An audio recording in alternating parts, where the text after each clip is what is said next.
Welcome to Independent Woman with Wine, except I have juice, aloe vera juice.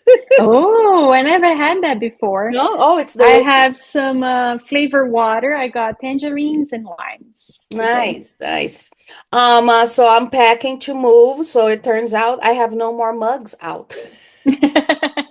So I'm like, okay, juice it is. I'm not drinking tea, on the mason jar.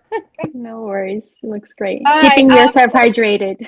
Cristiane, thank you so much for doing this for my little podcast. I am so honored that you accepted to be here. Can you tell us a little bit about you? Where Mhm, you come from, why you're here, what do you do for work? mhm. Tell us a little bit about you. Absolutely. So nice. It's a pleasure to have you here to be here with you and with your public. I have watched some of the podcasts and I love it. The talks. So my name is Cristiane Correa. I usually say like I'm Brazilian by birth, American by heart. So I'm that mix of these two cultures. I'm originally from Brazil and I've been living here. I moved here with my parents when I was 16 years old. So it was at the peak of like building my own identity. Mhm. I went to high school here and yes. And today I work as a life coach. I help people connect with their identity, with their essence, connect with their roots. I believe that humans are just like trees that we need to nurture and be connected with their roots. So I help people go through transitions in life, just like as I did, coming from one country to another, and then another transition, like from being single to being married, then to establish my career, and then motherhood comes along, and then writing a book comes along, TV show. So we in life we go through many transitions, and that's what I help people with, like dealing with their transition, doing new updates about themselves, because at every Uh-huh. change we have to adapt somehow to that new reality, and that's what I help people with. So what brought you to become a life coach? And what does life coach mean to you beyond the job title? How do you help people being a life coach? Oh wow, those are very good questions. So first of all, um, I have always been curious about humans' behaviors and how the mind works. I'm a child of divorced parents. When my parents got divorced, I was 3 years old, and then later on, when I was around 7 years old, my mom brought me to therapy because I was having some type of, I was biting my nails actually, and then after biting my nails, I started biting around my nails, like the skin around it. And then I was brought to therapy, and that's when I was so curious, and I love my therapist, and I admire her so much. I was like, when I grow up, I want to be just like her. What a wonderful for this person to have such a positive impact in your life that you're a life coach today because of this post. Did you have, sorry, I don't mean to interrupt, but No, no, go ahead. did you have the opportunity to tell this therapist like a thank you because of you, I'm doing this, I'm helping people? Yes, she actually is still my therapist. Nice. That's awesome. Yeah, we keep in touch, and then whenever I need help, yes, she's there for me. So I was like, how does she build such a relationship with strangers and get their deepest feelings? And that's when I like my admiration grew. And so I had her in different phases of my life, like I mentioned, Mhm. moving to another country, going through the psychology program. So so that was my first experience in the childhood. Then moving here, I already knew, I always, like since 7 years old, I knew I wanted to become a therapist. So I moved to the US. I've completed high school here. I went to college here. And then in my last semester, I was able to do positive psychology, which is like a new branch of psychology that studies like human strengths. So instead of focus only on a mental illness, disabilities, and traumas, the positive psychology studies like why do two people same age, similar jobs, they go to a divorce, one loses everything, falls into alcoholism, and then the other one just get reborn, they get a better job, they reconstruct their lives, but instead of like studying why one loses everything, they're going to study like why do people become successful. Mm-hmm. And then I was so in love with that class. And I was like, yes, that's what I want to do because I'm a very sensitive person. I was thinking, if like, I was very like I was helped by therapy itself. But we know, like, I was uh, like a mild case, Mm-hmm. And I'm like, oh, yeah, what if like I'm dealing with this heavy topics, and am I gonna be able to handle all of the pressure, the emotional drainage, like with the regular psychology field? So when I learned about the positive psychology, I was like, yes, that's what I want to follow. And then after getting my bachelor's degree, a friend of mine introduced me to life coaching, which I never heard before. So again, giving a little bit of background on life coaching because it is like also like a brand new Uh-huh. profession.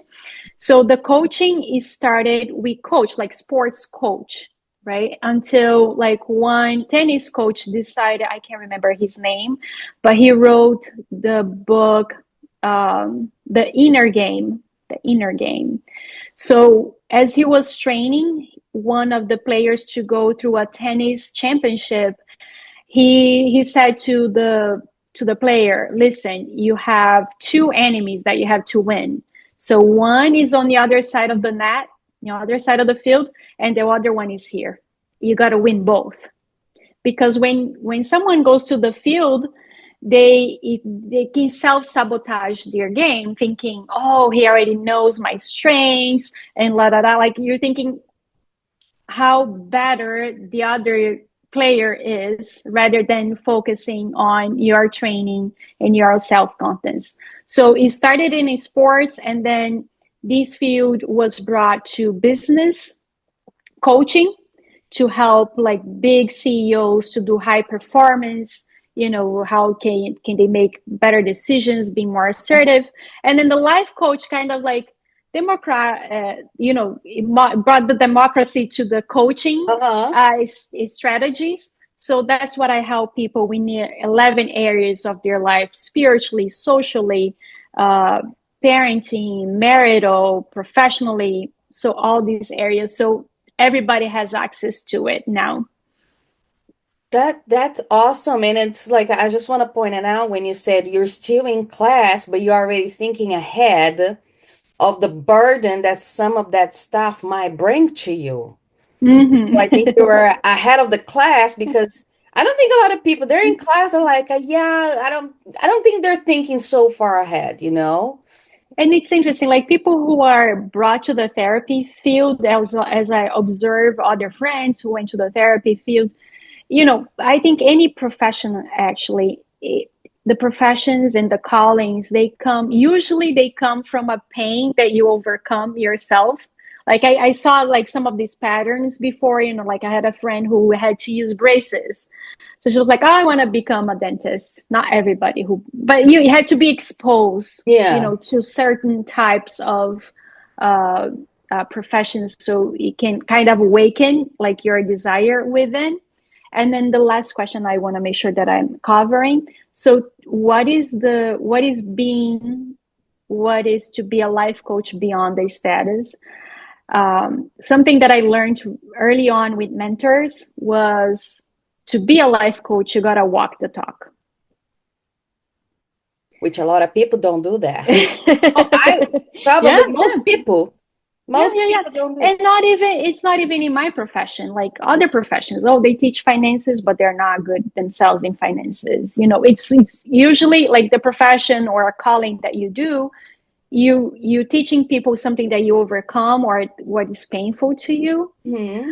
But like walking the talk, definitely. So I'm always like aware of, and I'm always like open to ask for help because, uh, just because you're a dentist, you don't need to go to a dentist, or because you're a doctor, you don't need to see a doctor. Uh-huh. Therapists, life coaches, counselors, it's important for them to know too, like when it's time to ask for help. And this is a beautiful thing. So to be a life coach means to me that I'm always uh, connected with my values, like what is really important to me, and doing the things that I teach. Otherwise, people will feel the insecurity. Like you build the trust by being honest. So that's one of my values too, like being honest, transparent, honest conversation, heart to heart, and then people just feel it. I don't have to do too many wording to convince anybody because that's exactly how I feel, and I'm working on my own all the time so I can help people walk Mm-hmm. whatever they had to go through. That was a question that I was really looking forward to ask you, but I think you already answered. No, what is So it? the question is, so I was a daycare teacher, so there's a lot of philosophy in teaching. Like there's Mm-hmm. Montessori, I don't remember the other one because I've been out of the daycare for so long, but there's all different kinds of philosophy. And I was going to ask you if there's a coaching method, a philosophy that you follow, which I think you just said is the positive side of it, right? Yeah, the positive psychology. Yes. Mhm. So So that is, the life coaching kind of includes like many theories. Like there's positive psychology, there's quantics physics.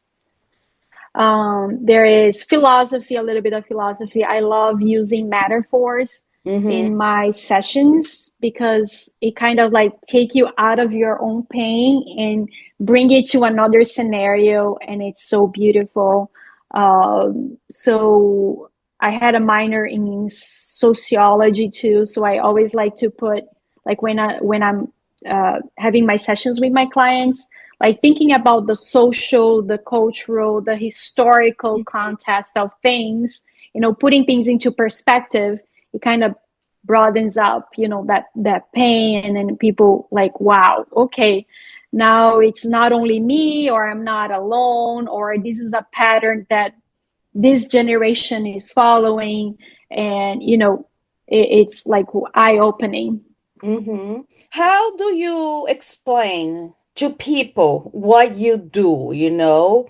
Because a lot of people, they don't see life coach as a profession, you know? Mm-hmm.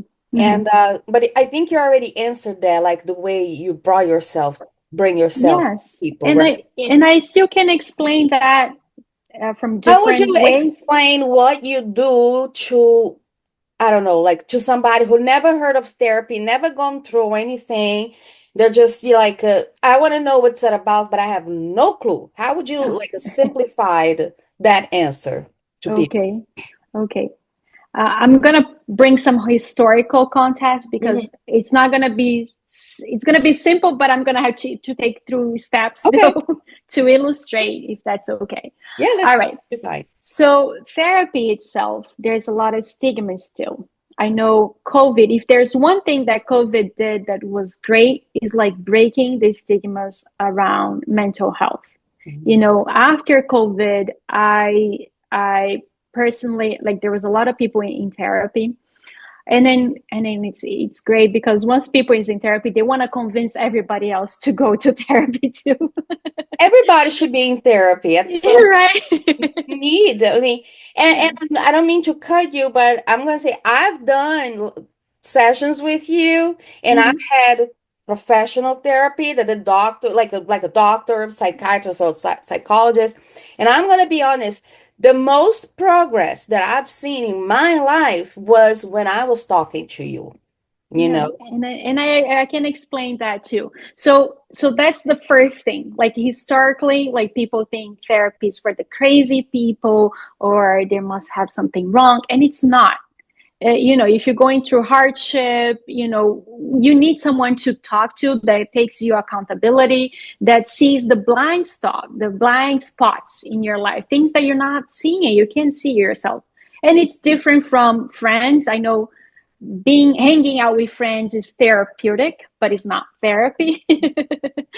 um, so talking to someone who first will listen to you without judgments, help you find the answers within yourself, because a friend will say, oh, I went through that in my marriage too. You just do this and this because it worked for me, or you just do that. You don't find simple answers when you go through self-knowledge therapy or life coaching sessions.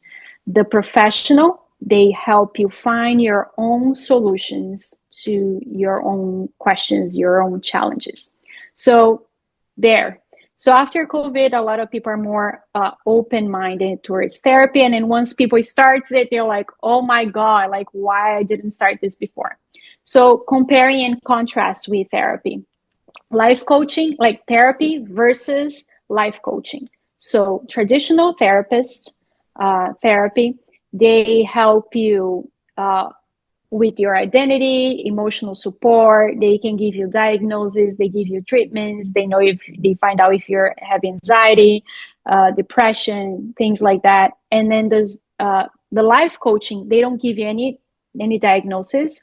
I work with functional people. They could be going through therapy. They might have anxiety or something else, but they're having their own therapist, their own medication, a set. And then life coaching will focus on building your strengths and your virtues, help you work with your fears, and making like a dream list and turning that into achievable goals.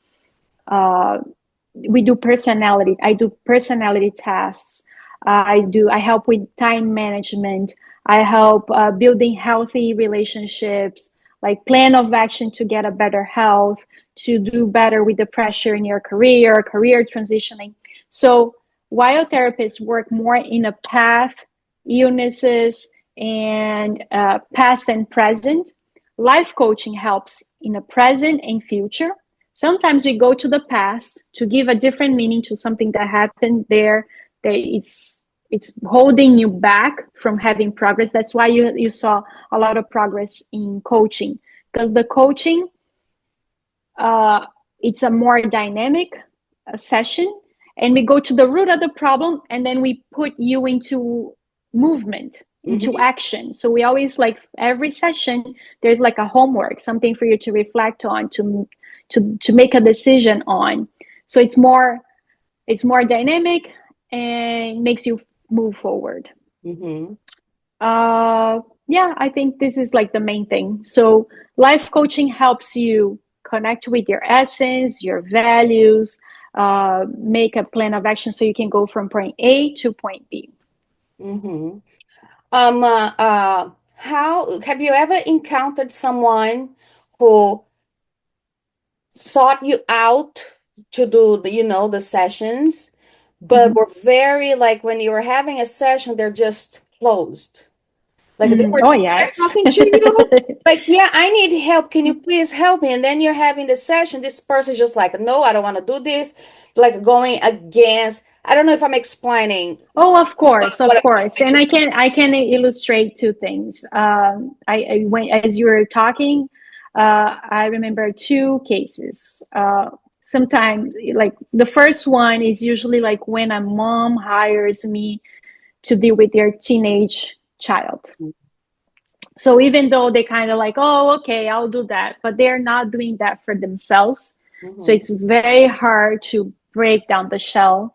Uh, and then that's a key point. Like, in order for you to go through the coaching process, and I tell parents, if that's the case, that I'm only able to work along the client if they're willing to work with me, because 50% of the process is like showing up to the session. And then the second is like what you're going to do with all the learning that happens in 60 minutes. Yes. So yeah, I had cases that I did like the full package of 12 sessions, and the teenager didn't quite open up. And then I was giving whatever I could, but I told the parent, listen, there's no way we can pursue with this. This is, I did my best. That's one case. And then sometimes it happens that like most of my clients are women, and the men that comes to me are usually the children of my clients or the husbands of my my clients' husbands. So I did get once a client, and he was like very skeptical. Like women, we are easy to open up, we are easy to go through that. And then men sometimes are just like, oh, I just want to check it out, this profession, like how many changes, like, there are so many, my wife changed so much and she's way better now. I'm just curious to know, what does she do, What that did you do to changes. my wife, right? Yes, what you do to my wife, and I'm just curious to know like how you're gonna work. And then I'm able, like I can identify like right away when there's resistance, Mhm. and then I'm very good at breaking the resistance too, Yeah. and So, talking to male, so and you find just keep talking. Can tell that sometimes you're successful. You got them to open up. Was there ever a time that you're like, I can't, I have to give up? hmm. Nothing is happening. I gotta walk away. Did that ever Oh happen? yes, yes, Yeah, yes, really? yes, yes, yes. Okay. I couldn't see that happening. Like, It's very rare, but it's usually like with teenagers, like the mom hires me to go, and I'm like, like, because I'm very passionate with what I do. Uh-huh. So even though like the client does not reach exactly what they're looking for, I don't mind, because I like to give, because I can see the big picture, and I can see sometimes it doesn't, sometimes the sessions doesn't go the way they want it per se. uh, but there's so many other things like holding back, because it's not about reaching the goal itself, it's Uh-huh. about breaking down all the limiting beliefs that is holding that person's success. Mhm. So it's, I'd say like clients who seek my help, they have to have courage, because it takes a lot of courage, again, to talk to a stranger, to open up your hearts, to share your feelings. And then I say it also needs, you need like being humble, humble enough to ask for help. Like when you think like, oh my God, no, I can't handle this anymore. Like I can't live one more day, but once you go through the sessions, and once you've been to therapy or life coaching, some type of self-help, you eventually, like next time, like let's say like I had a client and everything's happy, like they got their life on track, and then they know deep inside when it's time to ask for help again. So I think that's wonderful. That's great.